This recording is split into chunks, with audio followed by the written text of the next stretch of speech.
Hello students, देखो last class हम लोगों ने अपने चैप्टर इलेक्ट्रोकेमिस्ट्री के अंदर बात की थी इलेक्ट्रोलाइसिस की, क्वांटिटेटिव इलेक्ट्रोलाइसिस की, जब हमने सीखा था कि फेराडेज लॉज क्या होते हैं और फेराडेज फर्स्ट लॉ आपको क्या सिखाया था। हमने सीखा था कि फेराडेज फर्स्ट लॉ से मैंने आपको न्यूमेरिकल पार्ट भी उसका सिखाया था। हमने सीखा था कि अगर किसी सब्सटेंस का आपको देखना है कि करंट पास करने पर कितना मास यहाँ पर ऑक्सीडाइज होगा या फिर रिड्यूस होगा, तो उसे आप इस फॉर्मूले से कैलकुलेट कर सकते हो, W is equals to EIT upon 96500। Formula मैंने आपको यूज भी करना सिखाता हूँ। बहुत ही इंपॉर्टेंट चीज मैंने आपको सिखाई थी कि जब आप किसी भी इलेक्ट्रोलाइट के सोल्यूशन में से 1 फैराडे चार्ज पास करते हो तो उस सब्सटेंस का 1 ग्राम इक्विवेलेंट डिपॉजिट होता है। और इससे भी इंपॉर्टेंट चीज मैंने आपको सिखाई थी, वो क्या थी कि जितने इक्विवेलेंट्स कैथोड पर ऑक्सीडाइज्ड होंगे एट कैथोड, वो किसके इक्वल होंगे, इक्विवेलेंट्स ऑक्सीडाइज्ड एट एनोड किसके इक्वल होंगे, number of equivalents oxidised at cathode. तो मैंने आपको इनको यूज करके भी सिखाया था। पहले मैंने आपको कुछ बेसिक क्वेश्चंस करवाए थे। आओ आगे चलते हैं, थोड़े से और अच्छे लेवल के क्वेश्चंस हम यहाँ पे डिस्कस करते हैं, फिर हम लोग आगे बढ़ेंगे और बात करेंगे फैराडेज सेकंड लॉ की। तो देखो इसी सीरीज में अपना जो अगला क्वेश्चन है, सिंपल सा क्वेश्चन है, लेकिन ऐसे क्वेश्चंस में आप कंफ्यूज हो सकते हैं, इसलिए मैं ये क्वेश्चंस करवा रहा हूं। लिखें आप question. Question is this, a constant current of 30 ampere is passed through an aqueous solution of NaCl for 1 hour। ठीक, आगे कह रहा है how many grams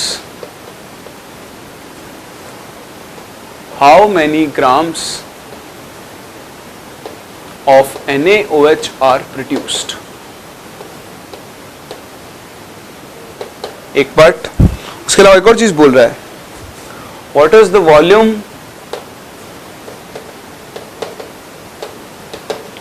of Cl2 gas evolved at 1 atm and 273। ठीक है, तो ये दो चीजें आपको कैलकुलेट करनी है। NaCl के एक्वस सॉल्यूशन का आपने इलेक्ट्रोलिसिस करवाया है। जैसे आपको याद हो, मैंने आपको सिखाया था कि जब हम NaCl के एक्वस सॉल्यूशन का इलेक्ट्रोलिसिस करवाते हैं तो हमको 2 प्रोडक्ट मिलते हैं, रादर हमें 3 प्रोडक्ट मिलते हैं। कैथोड पर क्या मिलती है, हाइड्रोजन गैस, एनोड पर क्या मिलती है, क्लोरीन गैस, और साथ में क्या मिलता है, NaOH। और इस प्रोसेस को हम क्या बोलते हैं, वेरी गुड, इसको हम क्या बोलते हैं, क्लोर एल्कली प्रोसेस बोलते हैं। तो अगर मैं ओवरऑल रिएक्शन लिखूं तो reaction would be like this, 2 NaOH aqueous plus H2O liquid,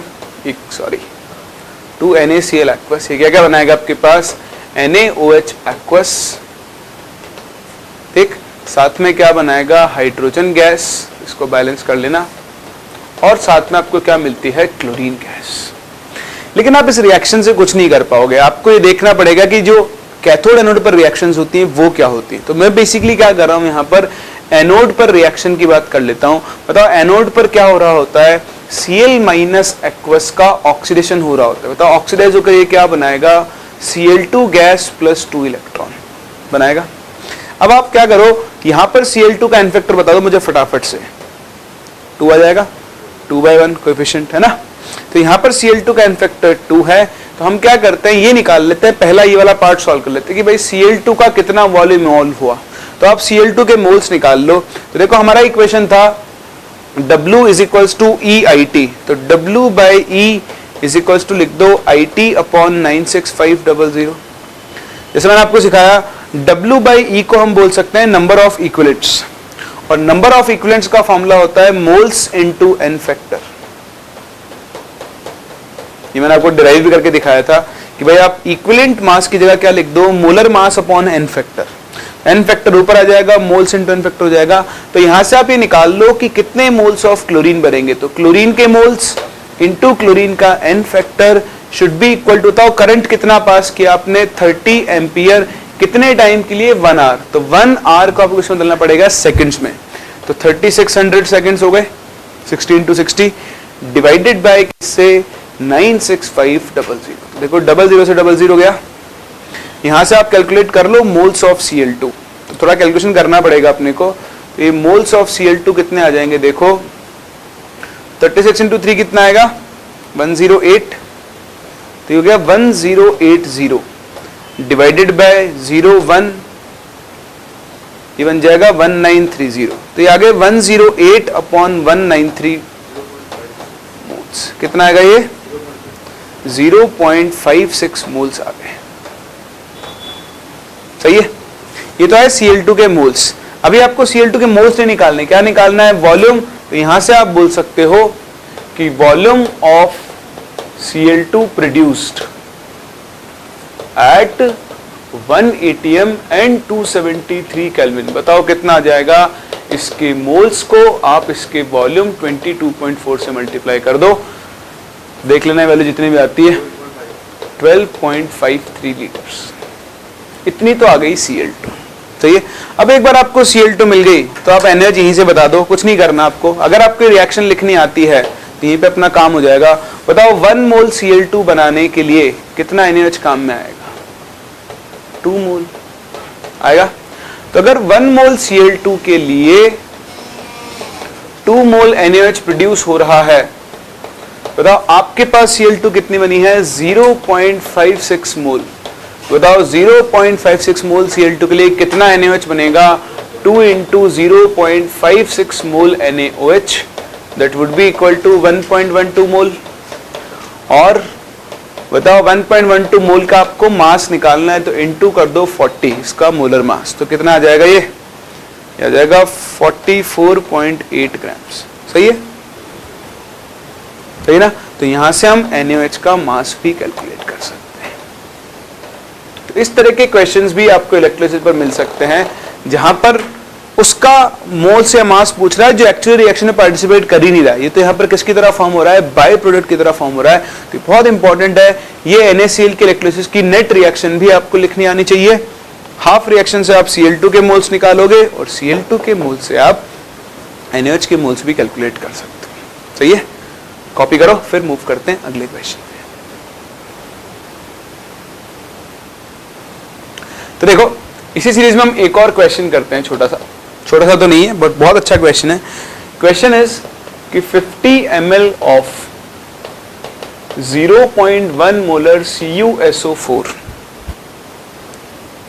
solution is electrolyzed with a current of 0.965 ampere for a period of 200 seconds. ठीक, the reactions are, आपको साथ में उसने reactions भी दे दी है। वैसे तो मुझे रिएक्शन देनी नहीं चाहिए आपको, बट फिर भी चलो कोई बात नहीं, जैसा क्वेश्चन है एज इट इज वैसे ही छाप देता हूं मैं आपके लिए। तो कैथोड पर रिएक्शन दिया है कि Cu2 plus 2 electron will form Cu solid, और एनोड पे आपको रिएक्शन दी है। तो एनोड पे रिएक्शन क्या दिया आपको, 2H2O changes to O2 plus 4H plus 4 electron. ठीक है, आगे कह रहा है assuming no change in volume. देखो आपको ये क्वेश्चन मेरे साथ साथ लिखना चाहिए। आपको पता है मैं साथ क्वेश्चन लिखता क्यों मैं आपके सामने एक प्रिंटेड क्वेश्चन नहीं डाल देता हूं, फील नहीं आता एक्चुअली, क्वेश्चन समझ में आता है। आप साथ साथ क्वेश्चन लिखते ना तो आपको हर एक लाइन समझ में आती है। अगर मैं यहाँ PPT लगा के क्वेश्चन लिख दूं तो आपको ना 80% क्वेश्चन, शायद 80 भी ज्यादा बोल रहा हूँ, 40-60% क्वेश्चन ही समझ में आएगा, क्योंकि आप बहुत जल्दी पढ़ लोगे, आप एक एक लाइन पे ध्यान नहीं दोगे। जब एक एक लाइन लिखते हो तो हर एक टर्म का मतलब साथ में समझते हुए चलते हो, मतलब क्वेश्चन एक बार में आपका कंप्लीट हो जाता है। तो assuming no change in volume during electrolysis, तो अगर आप ऐसा नहीं करते हैं तो करना शुरू कर दें, वरना आपके स्वास्थ्य के लिए हानिकारक हो सकता है। Electrolysis, calculate the molar concentrations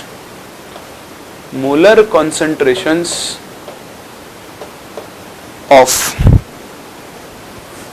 Cu2 plus comma H plus and SO4 2 minus at the end of electrolysis.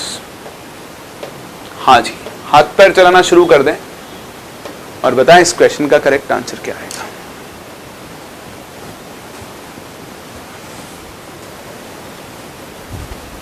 हो गया? चलो कोई बात नहीं, देखो समझना क्वेश्चन को। क्वेश्चन क्या कह रहा है, आपके पास एक सॉल्यूशन था that was 50 ml of 0.1 molar CuSO4। तो पहले तो आप क्या करो, सॉल्यूशन का वॉल्यूम तो फिक्स है, उसने साफ साफ बोल दिया है, ठीक है। तो आप सबसे पहले निकाल लो मोल्स ऑफ CuSO4। तो मोल्स कैसे निकालता है, मोलैरिटी इनटू वॉल्यूम से। तो आ जाएंगे आपके पास 5 मिलीमोल्स। इतना Cu2 plus and SO4 2 minus आपके पास प्रेजेंट था। ऐसा देख लो, CuSO4 टूटकर क्या बनाता है, Cu2 plus and SO4 2 minus बनाता है। अब आप देखो यहां पर रिएक्शन क्या होगी, कैथोड पर तो कॉपर का डिपोजिशन होगा, एनोड पर दो प्रोसेस लगता है, एक तो सल्फेट का ऑक्सीडेशन और एक वाटर का ऑक्सीडेशन। तो सल्फेट का तो होगा नहीं, तो किसका होगा, वाटर का ऑक्सीडेशन। वैसे भी इसने आपको सब कुछ बता ही दिया है। तो पहले तो हम बात करते हैं कैथोड पर। सिंस कैथोड पर Cu2 प्लस का रिडक्शन हो रहा है, तो जितनी देर तक इलेक्ट्रोलिसिस चलेगा उतनी देर तक यहां से Cu2 प्लस कम होता जाएगा। तो पहले तो ये पता करो कि कितना Cu2 प्लस कम हो गया। तो हम यहां से लिखेंगे, इस रिएक्शन को यूज करते हैं, Cu2 plus plus 2 electron give Cu solid. बताओ मोल्स ऑफ कॉपर डिपॉजिटेड मुझे निकालने हैं, है ना, Cu। तो कैसे निकालेंगे, moles into n factor is equals to IT upon 96500। ये फॉर्मूला ने आपको सिखाया। तो यहां से आप निकालो मोल्स ऑफ कॉपर। जितने मोल्स कॉपर के डिपॉजिट होंगे उतने ही मोल Cu2 प्लस यूज्ड हो चुका होगा, यूटिलाइज हो चुका होगा। तो बताओ कितने आएंगे मोल्स, n फैक्टर तो कितना हो गया इसका 2, तो 1/2 इंटू करंट कितना है 0.965, टाइम कितना है 200 सेकेंड्स अपॉन 96500। देखो 00 से गया 00, 2 से गया 2। यहां से moles of Cu2 plus used कितने आ गए, 10⁻³ यानी 1 मिलीमोल लिख सकता हूं। अब आप देखो आपके पास Cu2 प्लस था कितना, 5 मिलीमोल था। बताओ यूज कितना आया, 1 मिलीमोल। तो बताओ moles of Cu2 plus left कितना होगा, 4 मिलीमोल होगा। तो यहां से आप निकाल सकते हो मोलैरिटी ऑफ Cu2 प्लस। कैसे निकालोगे, फाइनल मोल्स, तो 4 millimole divided by final volume 50 millilitre. तो मिली से गया मिली, ये बनेगा मोल्स पर लीटर। बताओ आंसर कितना आ जाएगा, 4/50 बन गए 8/100 यानी 0.08 मोलर। ये तो आ गई फाइनल सॉल्यूशन में molarity of Cu2 plus. Follow कर सकता हूं। फिर मुझे निकालना है H प्लस की। तो देखो यहां से H प्लस बन रहा है, तो आओ H प्लस की बात कर लेते हैं। अब आप क्या करो, रिएक्शन से मत करो, आपने मोल्स ऑफ कॉपर डिपॉजिटेड निकाले ना 1 मिलीमोल, ठीक है। तो इक्विवेलेंट्स बराबर करते हैं। हम क्या बोलेंगे कि भाई equivalents of copper deposited will be equal to equivalents of H plus formed. समझ रहे बात को। तो बताओ इक्विवेलेंट्स ऑफ कॉपर डिपॉजिटेड कितने होंगे, कॉपर के मोल्स 1 मिलीमोल इनटू इसका n फैक्टर 2। और बताओ equivalents of H plus formed कितने होंगे। तो ये रिएक्शन देखो, H प्लस का n फैक्टर कितना है 1, 4/4 कितना आ जाएगा 1। तो इसके मोल्स क्या होंगे, moles of H plus formed into इसका n फैक्टर 1। तो यहां से moles of H plus formed कितने आ गए बताओ, 2 मिलीमोल डायरेक्ट। यही तो ब्यूटी है, यही तो फायदा है इक्विवेलेंट कंसेप्ट का। आपको कोई हिसाब नहीं लगाना है, कोई नेट रिएक्शन नहीं लिखनी है, डायरेक्ट रिलेट करो। तो moles of H plus 2 millimole आ गए। तो बताओ मोलैरिटी ऑफ H प्लस कितनी हो जाएगी, 2/50 दैट इज 0.04 मोलर। और आपसे सल्फेट भी पूछा है, तो बताओ क्या सल्फेट की कंसिडरेशन पे कोई फर्क पड़ेगा। सल्फेट तो रिएक्शन में यूटिलाइज ही नहीं हो रहा है, तो अगर वो यूटिलाइज नहीं हो रहा है तो सल्फेट आयंस की मोलैरिटी चेंज नहीं होगी, वो पहले भी 0.1 मोलर थी और ये बाद में भी कितनी रहेगी, 0.1 मोलर ही रहेगी। समझ रहे हो? तो इस तरह के क्वेश्चन भी आपसे इलेक्ट्रोलिसिस में पूछे जा सकते हैं, क्योंकि वहां पर इलेक्ट्रोलाइट का कुछ पार्ट यूटिलाइज हो रहा है। तो यूटिलाइज हो रहा होगा तो नंबर ऑफ आयंस क्या होंगे, कम होंगे।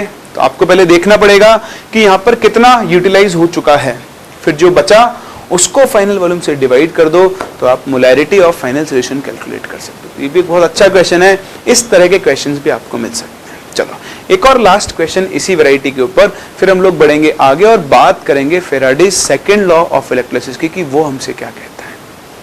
कॉपी करें।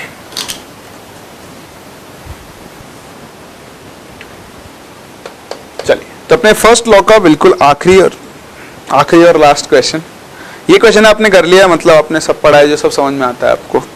तो कोशिश करें, मुझे आपसे पूरी उम्मीद है कि आप इस क्वेश्चन को बिल्कुल सही सॉल्व करेंगे। Question is this, a current of 3.7 ampere is passed for 5 hours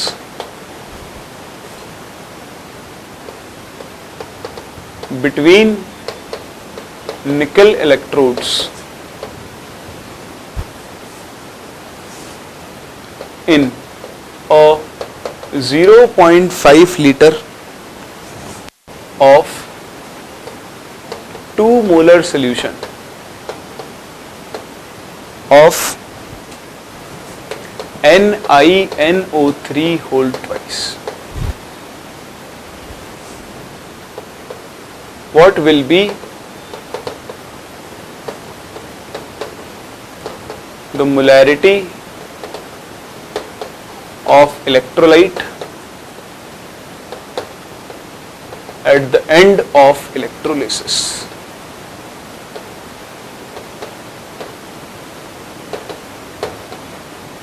simple सा क्वेश्चन, जो पहले क्वेश्चन किया था एग्जैक्ट उसी टाइप का क्वेश्चन है। ट्राई करें, देखते हैं आप इसका आंसर सही करते हो या फिर नहीं।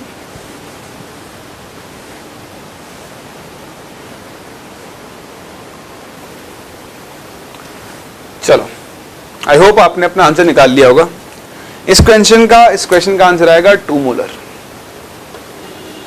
That is no change in concentration of electrolyte. अगर आपने पढ़ी हुई चीजों का थोड़ा बहुत भी ध्यान रखा है तो इस क्वेश्चन को सॉल्व करने के लिए आपको पेन उठाने की जरूरत भी नहीं है। ये एक वर्बल क्वेश्चन है। क्यों?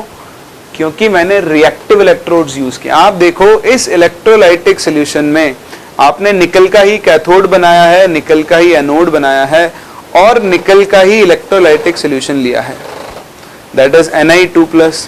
तो जैसा मैंने आपको सिखाया था, ये कैथोड, ये एनोड, यहां से Ni2+ डिसॉल्व होंगे और यही Ni2+ क्या होंगे, डिपॉजिट। तो जितने इक्विवेलेंट Ni2+ के एनोड से डिसॉल्व होंगे उतने ही इक्विवेलेंट Ni2+ के वापस से क्या हो जाएंगे, डिपॉजिट भी हो जाएंगे। मतलब इलेक्ट्रोलाइट की कॉन्सेंट्रेशन चेंज नहीं है। मैंने आपको लिखवाया भी था, जब सेम रिएक्टिव सेम मेटल के इलेक्ट्रोड्स आप यूज करोगे तो कभी भी इलेक्ट्रोलाइट की कॉन्सेंट्रेशन चेंज नहीं होती है। इसलिए ऐसे क्वेश्चंस का आप स्पेसिफिकली ध्यान रखें। छोटी सी ट्रिक है, आती है तो क्वेश्चन सॉल्व हो जाएगा, नहीं आती है तो आप इसका आंसर गलत ही निकाल के आओगे कैलकुलेशन करने के बाद। वैसे चीज बताऊं, अगर आप तमीज से कैलकुलेशन करो ना तो इसका आंसर सही आएगा, लेकिन आप तमीज से कर ही नहीं पाओगे, क्योंकि या तो आप कैथोड पे डिपॉजिट करवाओगे, एनोड को नहीं देखोगे, है ना भाई। आप कैथोड पे क्या करवाओगे, डिपॉजिट करवा दोगे। एनोड पे आप क्या करवा दोगे, वाटर का ऑक्सीडेशन करवा दोगे, क्योंकि आपने तो देखा ही नहीं कि यहाँ पर एनोड भी निकल का इलेक्ट्रोड है। समझ रहे हो ना बात को? इसलिए ये पार्ट इंपॉर्टेंट है, आप ये ध्यान रखें। ऐसे केसेस में कंसंट्रेशन में कोई चेंज ऑब्जर्व नहीं होगा। अच्छा, एक छोटी चीज और रह गई, उसी को भी यहीं कवर कर लेते हैं। Current efficiency. करंट एफिशिएंसी, देखो करंट एफिशिएंसी क्या होती है। आप जो बैटरी यूज कर रहे हो वो बैटरी क्या करती है, कुछ चार्ज सप्लाई करती है, करंट सप्लाई करती है। किस चीज के लिए, इलेक्ट्रोलिसिस के लिए। अब हो क्या, आपने तो बैटरी से चार्ज भेजा 5 फैराडे और जो प्रोडक्ट बना वो बना 4 फैराडे के हिसाब से। मतलब 1 फैराडे का क्या हो गया, लॉस हो गया। अब लॉस किसी भी वजह से हो सकता है, जो वायर्स आपने कनेक्ट किए हैं उनके रेजिस्टेंस की वजह से हो सकता है, इलेक्ट्रोलाइटिक सॉल्यूशन के मूवमेंट में रेजिस्टेंस की वजह से हो सकता है, वो किसी भी वजह से हो सकता है। तो जो आप जब फाइनल आप प्रोडक्ट बनाओगे तो जितना आप उम्मीद कर रहे हो आपको प्रोडक्ट क्या मिलेगा, उससे हमेशा कम मिलेगा। फॉर एग्जांपल मैं आपसे बोलूं कि 1 फैराडे चार्ज पास करने पर, मान लो हम कॉपर के डिपोजिशन की बात कर लेते हैं, तो एक इक्विवेलेंट यानी 63.52 ग्राम कॉपर डिपॉजिट हो जाना चाहिए। 63.1.5 का हाफ कितना हो जाएगा, 31.75 grams.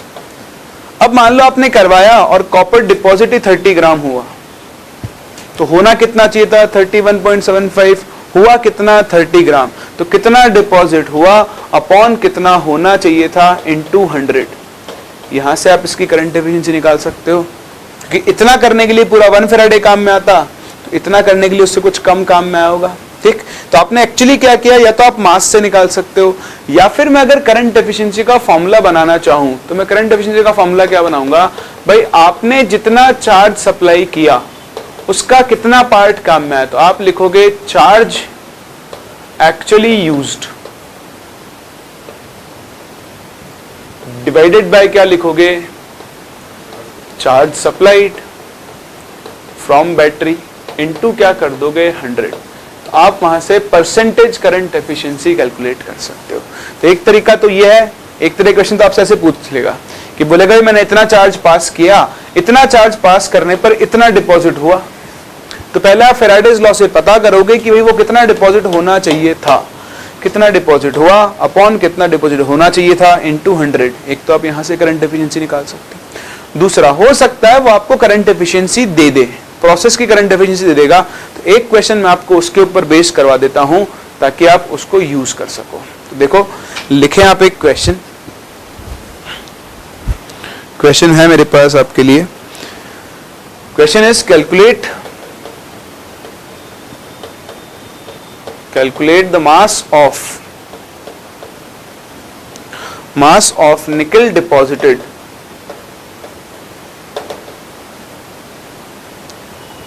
on passing 19.3 ampere current through Ni2 plus aqueous for 200 seconds with 80% current efficiency. तो आप जितना करंट सप्लाई कर रहे हो उसका सिर्फ ये कितना परसेंट यूज कर पा रहा है, 80%। आपको मोलर मास ऑफ निकल दिया हुआ है 58, और आपको अपना आंसर कैलकुलेट करना है।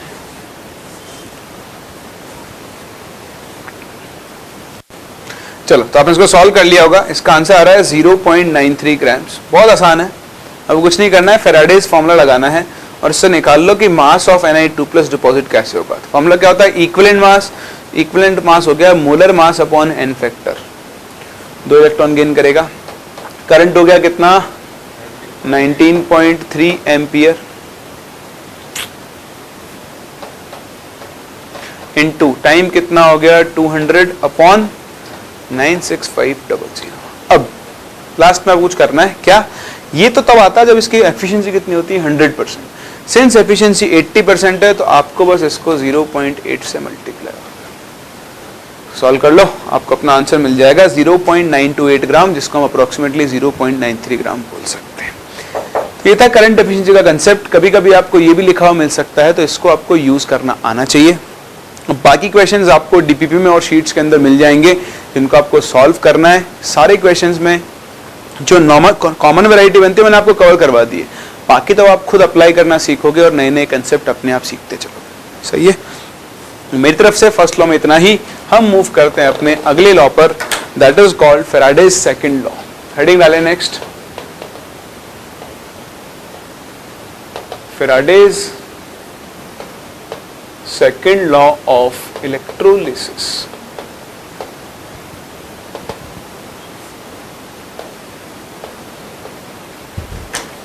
देखो क्या कहता है फैराडेज का सेकंड लॉ, ये भी बहुत आसान है, इवन फर्स्ट लॉ से तो बहुत ज्यादा आसान है। ये क्या कहता है कि सपोज आपके पास नहीं एक सेल है,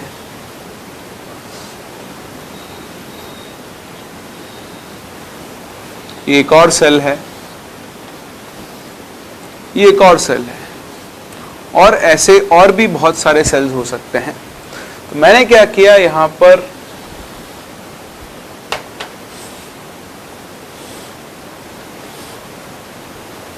सपोज ये लगा दिया मैंने कैथोड,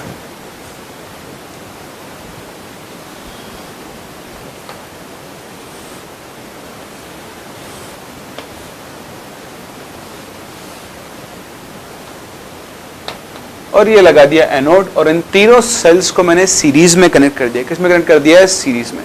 तो these cells are connected in series. तो फिजिक्स में आप लोगों ने इतना तो पढ़ ही लिया होगा, नहीं पढ़ा होगा तो पढ़ लोगे। अगर these cells are connected in series, तो बताओ उसका मतलब क्या होता है? सब में चार्ज सप्लाइड क्या होगा? से।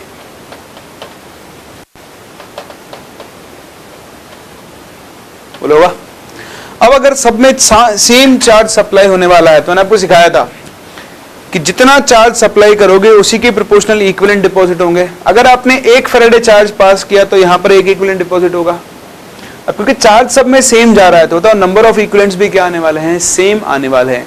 बस यही होता है Faraday second law of electricity, कि अगर आप 2 या 2 से ज्यादा सेल्स को सीरीज में कनेक्ट कर दोगे तो सब में जो चार्ज का अमाउंट जाने वाला है वो क्या होने वाला है? Same. Since same charge supply हो रहा है, बताओ नंबर ऑफ इक्विवेलेंट्स ऑक्सीडाइज्ड और रिड्यूस्ड भी क्या होंगे? सेम। तो मान लो यहाँ पर कॉपर डिपॉजिट हो रहा है, यहाँ पर सिल्वर डिपॉजिट हो रहा है, यहाँ पर गोल्ड डिपॉजिट हो रहा है। तो according to Faraday second law आप यहाँ पर क्या लिखोगे? Equivalents of copper deposited equal to equivalents of silver deposited equal to equivalents of gold deposited. बताओ इक्विवेलेंट्स ऑफ कॉपर डिपॉजिटेड कैसे निकालेंगे? Mass of copper upon equivalent mass of copper. यहाँ क्या लिखोगे? Mass of silver upon equivalent mass of silver. और यहाँ क्या लिखोगे? Mass of gold upon equivalent mass of gold. और इस तरह से इसका एक स्टेटमेंट बनता है कि अगर आप सीरीज में रखकर चार्ज सप्लाई करो तो जो मेटल्स का मास डिपॉजिट होगा वो उनके इक्विवेलेंट मास के रेशियो में डिपॉजिट होगा। किसके रेशियो में डिपॉजिट होगा? इक्विवेलेंट मास के रेशियो में डिपॉजिट होगा। तो आप ये डायग्राम बनाओ और फिर हम इसका स्टेटमेंट लिखते हैं कि फैराडे सेकंड लॉ आपसे क्या कहता है। तो आप ये लिखो, जब तक मैं बाकी कहानी लिख देता हूं। पहला point, according to this law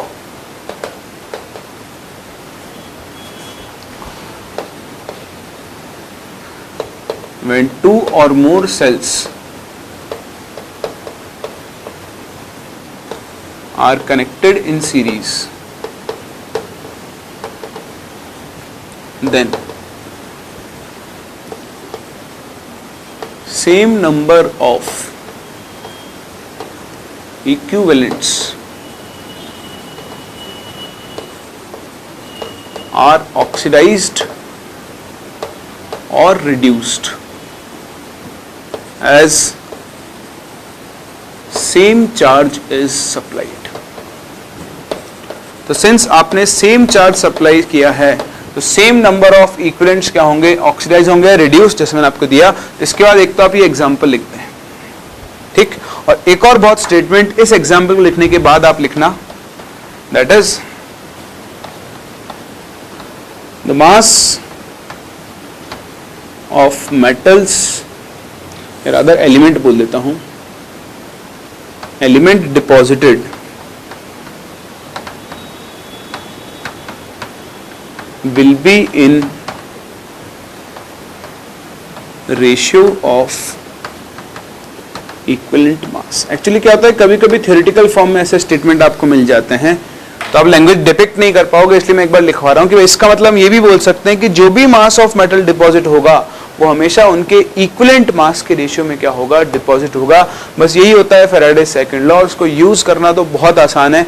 एक क्वेश्चन का मैं एग्जांपल लेके आपको समझा लेता हूं, जब तक आप ये सब कॉपी कर लें।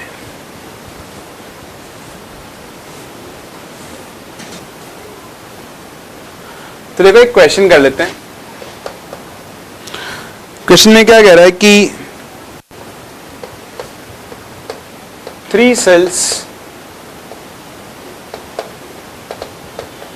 containing ZnSO4, AgNO3 and CuSO4, ठीक। These are connected in series. बस जहां कनेक्टेड इन सीरीज बोल दिया वहीं मेरे दिमाग में फैराडेज सेकंड लॉ आ जाएगा कि भैया चार्ज सब में सेम है। आगे कह रहा है कि स्टडी करंट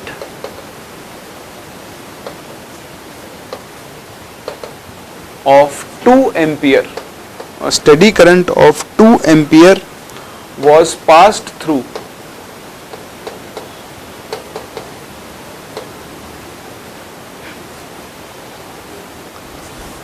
them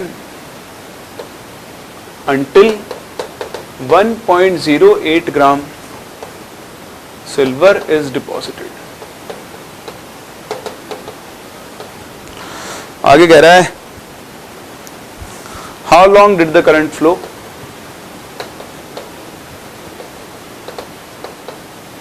तो एक तो आपको टाइम बताना है, कितनी देर तक करंट फ्लो हुआ, और साथ में आपको बताना है कि मास of copper and zinc deposited, mass of copper and zinc deposited. ठीक, कितना कॉपर और कितना जिंक यहां पर डिपॉजिट हुआ होगा, ये दो चीजें आपको यहां पर बतानी है। ठीक, देखो बहुत आसान है। सबसे पहली चीज तो आपको बताना है कि सिल्वर कितना डिपॉजिट हुआ, तो हमने फैराडेज फर्स्ट लॉ सीखा है, मतलब मास ऑफ सिल्वर डिपॉजिटेड किसके इक्वल होगा, EIT अपॉन 965W। इससे सॉल्व कर लो, सिंपल है। बताओ सिल्वर की डिपोजिशन की रिएक्शन क्या होगी, Ag plus plus electron changes to Ag।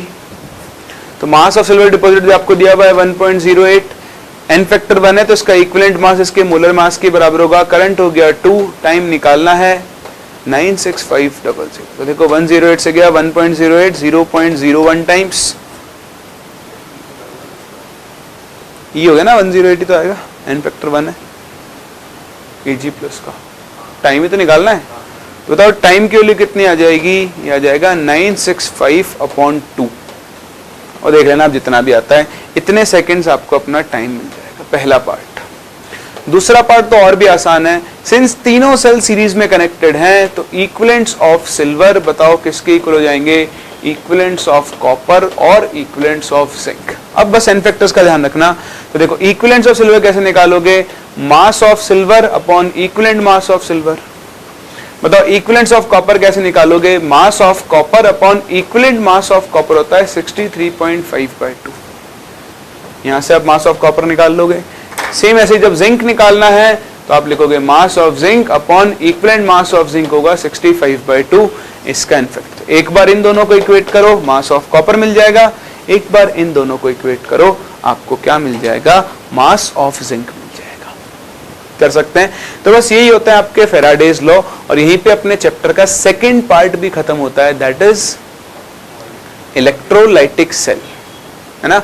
हमने इलेक्ट्रोलाइटिक सेल में क्या क्या सीखा, हमने सीखा सबसे पहली चीज कि इलेक्ट्रोलिसिस क्या होता है, इलेक्ट्रोलाइटिक सेल क्या होता है। हमने देखा था कि इलेक्ट्रोलाइटिक सेल में क्या करते हैं, हम इलेक्ट्रिकल एनर्जी को किसके अंदर कन्वर्ट करते हैं, केमिकल एनर्जी के अंदर कन्वर्ट करते हैं। और उसके बाद हम लोगों ने डिस्कस किया कि किसी भी सब्सटेंस को जब हम इलेक्ट्रोलिसिस करवाते हैं तो उसके प्रोडक्ट क्या क्या बन सकते हैं, वो हमें रटना नहीं था, मैंने आपको सिखाया कि कैसे कैसे हम इलेक्ट्रोलिसिस के प्रोडक्ट को प्रोड्यूस करते हैं। वो था क्वालिटेटिव इलेक्ट्रोलिसिस, जहां पर हम बताते थे कि क्या बनेगा और क्या नहीं बनेगा। फिर हमने मूव किया अगले पार्ट में, दैट इज क्वांटिटेटिव इलेक्ट्रोलिसिस, जहां पे हमने फैराडेज फर्स्ट और सेकंड लॉ की बात की। अब हम मूव करते हैं चैप्टर के थर्ड पार्ट के अंदर, that is conductivity and conductance cell. Conductance क्या होती है, कंडक्टिविटी क्या होती है, कैसे हम उनको कैलकुलेट करते हैं, वगैरह वगैरह। आओ स्टार्ट करते हैं अपने इस चैप्टर के अगले पार्ट से।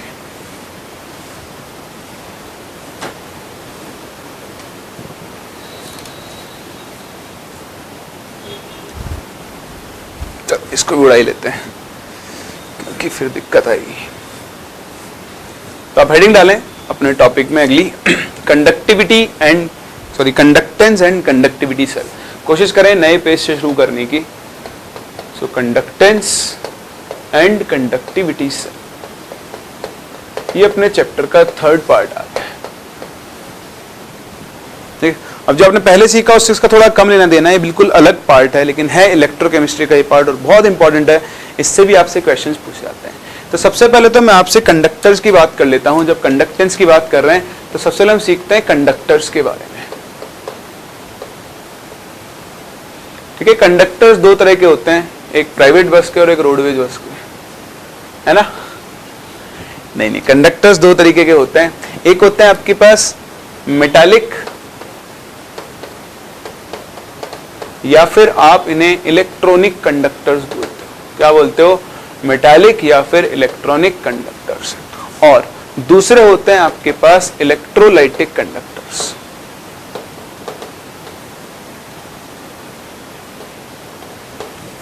या फिजिक्स के अंदर भी पढ़ते हो, और बेसिक डिफरेंस आपको इनके बीच में पता होना चाहिए, क्योंकि हम यहां पर पढ़ा करेंगे इलेक्ट्रोलाइटिक कंडक्टर्स के बारे में। तो सबसे पहले देखो, नाम से लग रहा है मेटालिक और इलेक्ट्रोलाइटिक कंडक्टर्स।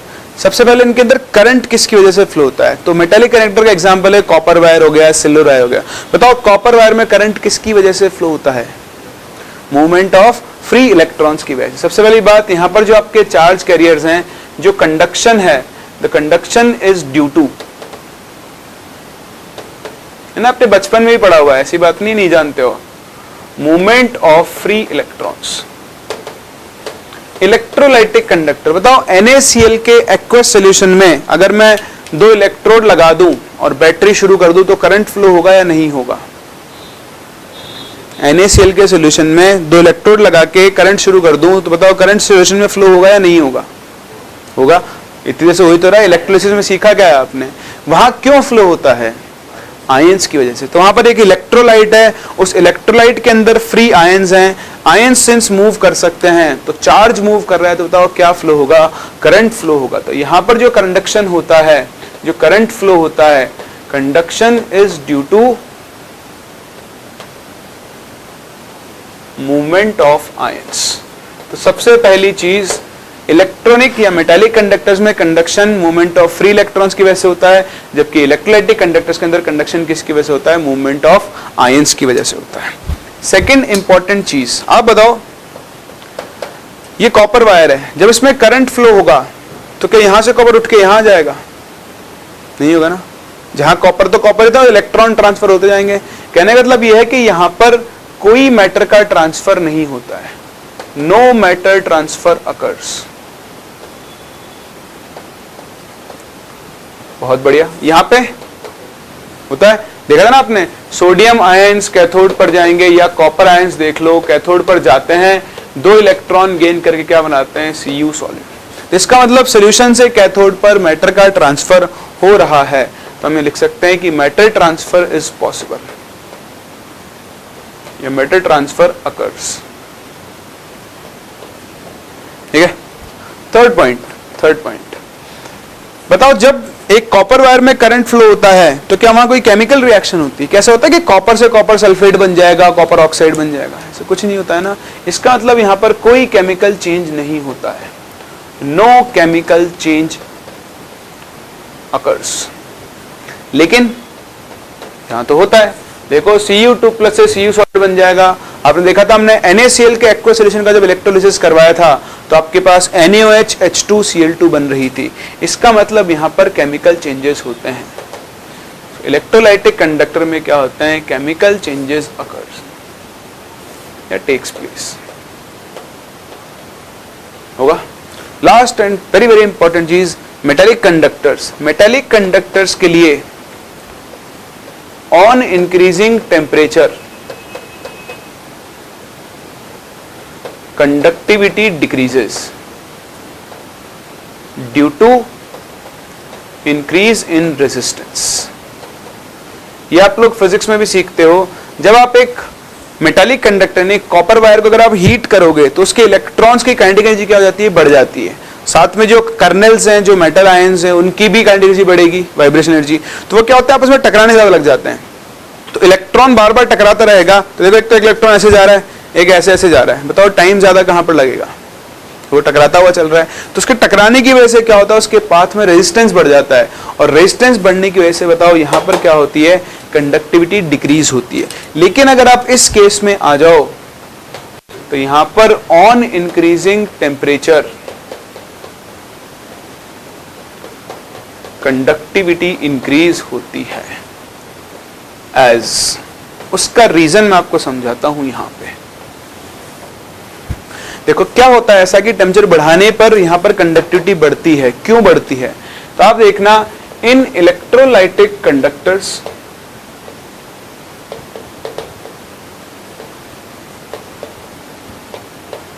देयर एग्जिस्ट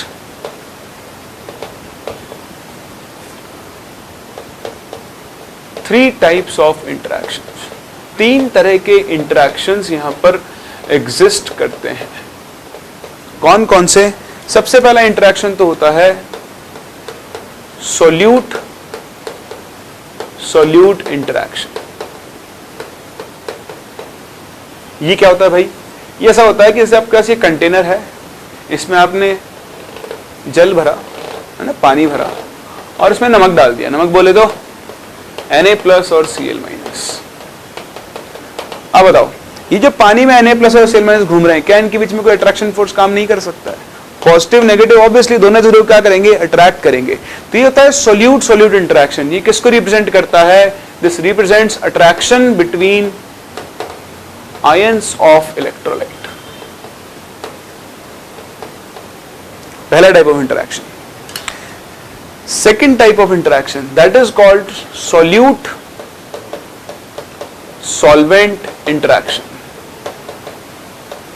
ये किस चीज को दिखाता है? आप देखो, जैसे ही सॉल्यूशन में Na+ जाएगा, ये अपने हम लोगों ने इनऑर्गेनिक में पढ़ा है, इसको चारों तरफ से वाटर मॉलिक्यूल्स क्या कर लेंगे? सराउंड करना शुरू कर देंगे। इस प्रोसेस को हम बोलते हैं हाइड्रेशन या फिर सॉल्वेशन। क्या बोलते हैं? हाइड्रेशन या फिर सॉल्यूशन। तो सोल्यूट पार्टिकल्स को चारों तरफ से किसने सराउंड कर लिया है? सॉल्वेंट मॉलिक्यूल्स ने।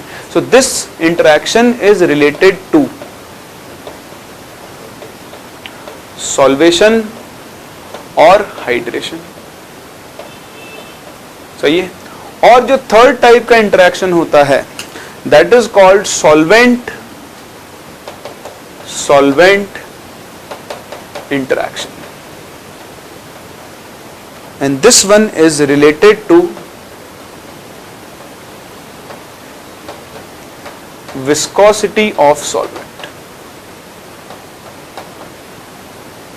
मतलब जो सॉल्वेंट सॉल्वेंट मीडियम के बीच में जो अट्रैक्शन फोर्सेस होंगे वो। अब आप खुद सोचो, इस आयन को मूव करना है, बताओ इस आयन के मूव करने के लिए ये फोर्स वीक होना चाहिए या स्ट्रॉन्ग? ये जितना ज्यादा स्ट्रॉन्ग होगा, Na+ Cl- के बीच में अट्रैक्शन फोर्स उतना ही ज्यादा होगा, Cl- Na+ को जाने नहीं देगा। ये भी वीक होना चाहिए। इसको जितने ज्यादा water molecule strong forces around करेंगे, इसकी मूव करने की टेंडेंसी क्या होगी? उतनी ही कम। ये भी वीक होना चाहिए। अगर विस्कोसिटी सॉल्वेंट की ज्यादा है तो उसके अंदर से आयन मूव ही नहीं कर पाएगा, नहीं कर पाएगा ना। तो नहीं कर पाएगा तो फिर से उसकी मोबिलिटी कम हो जाएगी, और मोबिलिटी कम हो जाएगी तो कंडक्टिविटी भी क्या हो जाएगी? कम। यानी कंडक्टिविटी बढ़ने के लिए इन तीनों फोर्सेस का वीक होना क्या है? जरूरी है। और आप खुद देखो, जैसे जैसे आप टेम्परेचर बढ़ाओगे, इनके बीच का फोर्स वीक होगा, इनके बीच का फोर्स वीक होगा, और इनके बीच का फोर्स भी क्या होगा? वीक। तो टेम्परेचर बढ़ाने पर ये तीनों टाइप के इंटरैक्शंस कम होने लग जाते हैं, इसलिए यहां पर कंडक्टिविटी क्या होती है? बढ़ती है। तो यहां क्या लिख देना ऐसे ब्लॉक बना के, on increasing temperature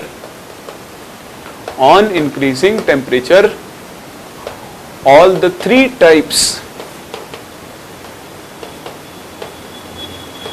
of interactions become weak. So conductivity increases. ठीक है। तो ये डिफरेंस होता है आपके इलेक्ट्रोलाइटिक और इलेक्ट्रॉनिक या फिर मेटालिक कंडक्टर्स में।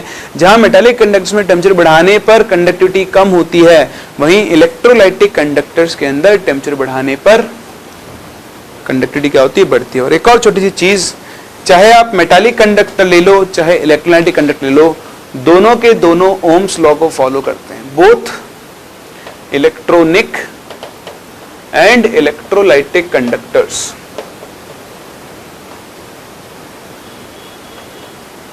फॉलो कौन सा लॉ? Ohm's law. दोनों के दोनों ओम्स लॉ को फॉलो करते हैं, यानी दोनों के लिए V = IR क्या होता है? वैलिड होता है। कर सकते हैं। तो आज हम लोग यहीं तक कंप्लीट कर रहे हैं। नेक्स्ट क्लास अब हमको इलेक्ट्रॉनिक कंडक्टर नहीं पढ़ने, हम सिर्फ कौन से कंडक्टर्स पढ़ेंगे? इलेक्ट्रोलाइटिक कंडक्टर्स पढ़ेंगे। इनके लिए कुछ टर्म डिफाइन करेंगे, कंडक्टेंस, कंडक्टिविटी वगैरह वगैरह। तो मिलते हैं नेक्स्ट क्लास, यहां से आगे कंटिन्यू करते हैं अपने चैप्टर दैट इज इलेक्ट्रोकेमिस्ट्री।